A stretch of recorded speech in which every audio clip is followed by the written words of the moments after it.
बदलते समय के साथ में जैसे ग्रह अपने प्रभाव बदल देते हैं, वैसे ही बदलते समय के साथ में इंसान का मन भी बदलता है, इंसान का मनस बदल जाता है, प्रभाव उसके भी बदल जाते हैं, कर्म भी बदल जाते हैं। और धनु राशि की जब बात करें, शनिदेव की ढैया शुरू हुई। अभी कुछ दिन मैं कहूँ 2.5 साल पहले की अगर बात करूँ तो 7.5 खत्म हुई थी, 2.5 साल का गैप आया और फिर से ढैया आ गई। तो यही एक तरीका होता है शनि का फल देने का, क्योंकि जो आपके इस बार जो ढैया चल रही है यह कैसे प्रभाव लाएगी यह तय करेगा आपके जो पिछले 2.5 साल थे वही, कि आपने जैसा बिहेव किया होगा वैसा आपको रिजल्ट मिल जाएगा। लेकिन इस वीडियो में मैं बात शनिदेव की नहीं, राहु की करने वाला हूँ, और राहु क्या प्रभाव देंगे वही इस वीडियो में जानने वाले हैं। नमस्कार मित्रों, मैं भानु प्रकाश शर्मा, एस्ट्रो भानु शर्मा चैनल में आपका हार्दिक अभिनंदन करता हूं। राहु ग्रह बदलाव कर रहे हैं 18 मई को, और 18 मई को राहु ग्रह आपके पराक्रम भाव में चले जाएंगे, जो राहु का फेवरेबल हाउस है। तीसरे भाव में राहु का चले जाना आपके पुरुषार्थ में, आपके पुरुषार्थ मतलब आपके जो मेहनत होती है उसमें 4 चांद लगाने का कार्य कर सकता है। और अगर इंसान मेहनत कर रहा है तो फिर शनि देव की ढैया ही क्यों ना हो, आपको रिजल्ट अच्छे मिल जाते हैं। बस यही है कि मेहनत अधिक होगी, किसी भी कार्य के लिए बहुत अधिक मेहनत लगाएगा। ये राहु आपको मेहनती भी बना देगा, और यही राहु आपको कहीं ना कहीं आपकी सोशल लाइफ में भी 4 चांद लगा सकता है। बहुत ज़्यादा ऐसे प्रभाव इसके देखने को मिलेंगे, क्योंकि राहु क्या है, राहु छलावा है, राहु ऑब्जर्वर है, राहु अटैचमेंट करता है, राहु की भूख बड़ी है। और राहु जैसा ग्रह आपके सोशल लाइफ वाले हाउस, सोशल लाइफ जो आपकी है, कम्युनिटी जो आपकी है, आप लोगों से कैसा बिहेव करते हैं, वो तीसरा भाव ही तो दर्शाता है। और इसी तीसरे भाव में राहु जब बैठा होगा, पराक्रम भाव में, जब महावीर ग्रह, क्योंकि राहु जो है, राहु को महावीर की उपाधि दी गई है। वीर ग्रह कौन है? सूर्य और मंगल वीर हैं, लेकिन महावीर कौन है? महावीर ग्रह राहु है। मैलेफिक ग्रह और मैलेफिक हाउस में बैठा है, तो बेनिफिक रिजल्ट देने तो इसको बनते ही हैं। अब यहाँ पे ये राहु क्या प्रभाव लाएगा? देखिए, राहु क्या है? छलावा है। राहु छल करने वाला ग्रह है। जैसा है वैसा दिखेगा नहीं, जैसा दिखता है वैसा बिहेव करेगा नहीं। राहु क्या करता है? इसको हाय करेगा, उसको बाय करेगा, उससे मिलेगा, उसके साथ बैठेगा और चला किसी और के साथ ही जाएगा। ये ऐसा राहु का प्रभाव है। अब ये यहाँ पे बैठेगा तो आप जैसे हैं वैसे दिखोगे नहीं, जैसे दिखोगे वैसा बिहेव नहीं करोगे। और बिल्कुल यहाँ पे तीसरे भाव को यही तो कहा जाता है ना, तीसरा भाव के प्रभाव भी ऐसे ही है, दिखावा है। तीसरा भाव खुद दिखावा है। तो यहाँ पे जैसे आप नहीं है ना वैसे दिखेंगे, और जैसे दिखेंगे वैसे बिहेव नहीं करेंगे। तो ये प्रभाव अपने को देखने को मिलेगा। तीसरा भाव क्या है? तीसरा भाव रोजमर्रा की इनकम है। अब रोजमर्रा की इनकम की जब बात करेंगे, राहु जैसा ग्रह बैठा है तो वहां पे रोजमर्रा की इनकम को बढ़ाने का भी काम करेगा, क्योंकि राहु बढ़ोतरियां भी तो देता है ना। राहु, आप किसी भी चीज को देखोगे ना तो उसमें मल्टीप्लाई करने का काम राहु का है, बृहस्पति का भी है, लेकिन राहु के बैरियर नहीं है। वो मल्टीप्लाई, इतना मल्टीप्लाई कर देता है जितना अपन सोच नहीं पाते। बृहस्पति कहीं ना कहीं बैरियर्स में बंधा हुआ है, शनि कहीं ना कहीं बैरियर्स में बंधा हुआ है। अपनी बाउंड्रीज हैं इनकी, लेकिन राहु की कोई बाउंड्रीज नहीं है। राहु बैरियर ब्रेक करने का काम करता है किसी भी प्रकार के, ठीक है। तो यहाँ पे ये भी चीज है। अब ये जो है ये आपकी कम्युनिटी का भाव है, तो कम्युनिटी से हटके सोचने वाला भी बनाएगा आपको। जहां कोई दूसरा ना सोच पाए वह सोच आप में डाल दे। डिसीजन मेकिंग पावर भी राहु देगा, और प्लानिंग जो करोगे उस प्लानिंग के मुताबिक राहु काम नहीं करेगा।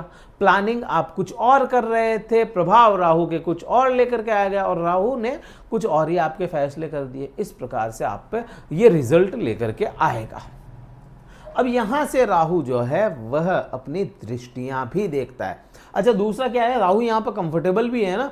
इस चीज का ध्यान रखें कि राहु अगर कंफर्टेबल है ना तो आपके पूरे समय को भी कंफर्टेबल बना सकता है। राहु कुंभ राशि में अपनी राशि मानता है, राहु खुद की राशि मानता है, तो यहाँ पे कंफर्टेबल भी है। और जिस दिन यह राहु अपने नक्षत्र में चला गया उस दिन तो 4 चांद लगाने ही तय हो जाते हैं, और वह होगा शतभिषा नक्षत्र, ठीक है। अब यहां से अपन देखें, अब यहां से राहु जिस भाव को देखेगा वह भाव बनेगा 5वीं दृष्टि में आपका सप्तम भाव। ठीक है, अब यहां पे खुद बृहस्पति बैठे होंगे। अब राशि स्वामी लग्न स्वामी खुद 7वीं दृष्टि से आपको देख रहा है, तो कम से कम खुद को तो है ना, खुद का मनस तो स्टैंड रखेगा, आपको खुद को तो कंट्रोल में रखेगा। आप अपने उसको कहते हैं ना कि भाई इंसान खुद का मन दिमाग कंट्रोल में, तो वो चीज रखेगा, ज्ञान कंट्रोल में। लेकिन राहु जैसा ग्रह यहां पे देखेगा ना, तो सप्तम भाव में सप्तम भाव के आप ये समझ लो इच्छाएं आकांक्षाएं एक्सपेक्टेशन बढ़ा देगा सप्तम भाव से।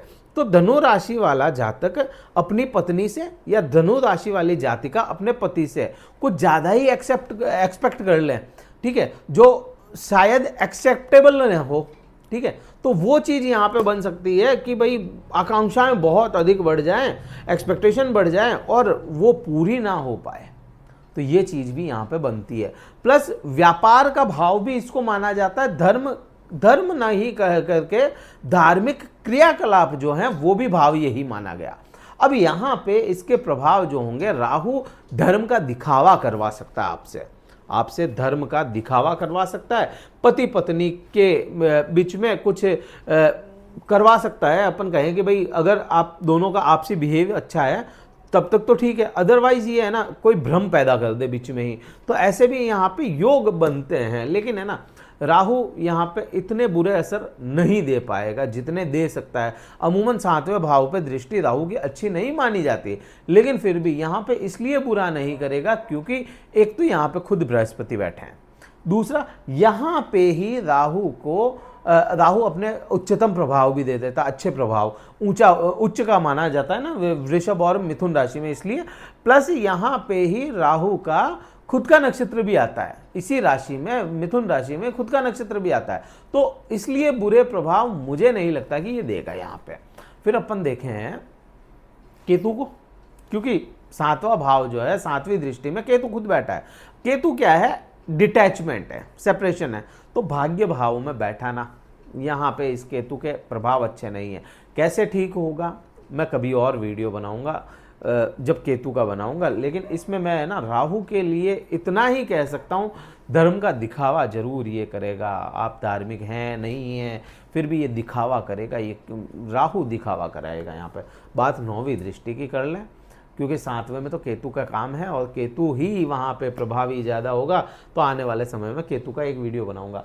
9वीं दृष्टि जो है यहाँ पे तुला राशि बनती है, और तुला राशि भी राहु के लिए अच्छी है, कंफर्टेबल होता है। यहाँ तुला राशि में भी राहु का खुद का नक्षत्र स्वाति नक्षत्र होता है, तो यहाँ अपन ये कह सकते हैं राहु क्या है, भूख है। सबसे बड़ी भूख अगर कोई है तो वो राहु है, क्योंकि राहु का पेट है ही नहीं तो वो भरता ही नहीं है। राहु खाता है और जहाँ बैठता है वहाँ गिरा देता है।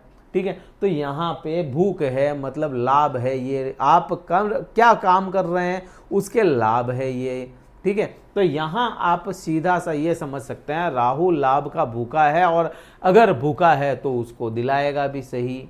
यहाँ पे आपको राहु कहीं ना कहीं लाभ में वृद्धियाँ करवाता हुआ नजर आएगा।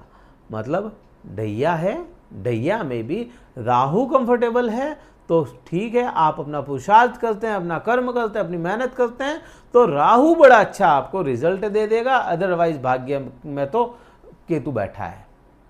कुल मिलाकर के राहु के प्रभाव अच्छे हैं, राहु को अच्छा रखने की कोशिश करें। राहु को अच्छा कैसे रखोगे, राहु को अच्छा रखने के लिए जो सैंडलवुड होती है, चंदन की लकड़ी होती है, उससे बने प्रोडक्ट को यूज़ करें। चंदन का परफ्यूम हो गया, चंदन लगाना हो गया, भगवान विष्णु की आराधना भी कर सकते हैं आप, उससे भी ठीक होगा राहु। और भगवान विष्णु की आराधना आपके लिए वैसे भी बढ़िया है, क्योंकि आपके राशि या लग्न स्वामी भी हो जाते हैं भगवान बृहस्पति, और बृहस्पति को रिप्रेजेंट भगवान विष्णु करते हैं, और बृहस्पति भी ठीक होंगे उससे। तो कुल मिलाकर के एक उपाय से आपको काफ़ी हद तक राहु और बृहस्पति दोनों के अच्छे रिजल्ट देखने को मिल जाएंगे। हाँ, मछलियों की सेवा करना, मछलियों को चुग्गा डालना भी राहु को बड़ा अच्छा कर सकता है, बहुत अच्छे प्रभाव आपको देखने को मिलेंगे। तो इसको एक आप है ना अपनी आदत में शामिल कर सकते हैं। तो ये प्रभाव हैं इसके। बहुत कुछ छूटे भी हैं, बहुत कुछ छूटे हैं, क्योंकि राहु है ना बहुत बड़ा सब्जेक्ट है, 10-15 मिनट में तो अपन कवर नहीं कर पाएंगे। आने आने वाले समय में और वीडियोस लेकर के आएंगे। तो ये वीडियो अच्छा लगे तो लाइक कीजिए, शेयर कीजिए, सब्सक्राइब जरूर कीजिएगा चैनल को। और अगर कुंडली विश्लेषण करवाना चाहते हैं, डिस्क्रिप्शन में कार्यालय का नंबर है, व्हाट्सअप मैसेज द्वारा संपर्क करके अपना स्लॉट बुक करवा के मुझसे बात कर सकते हैं। इस वीडियो में इतना ही था। जय हिंद, वंदे मातरम, भारत माता की जय।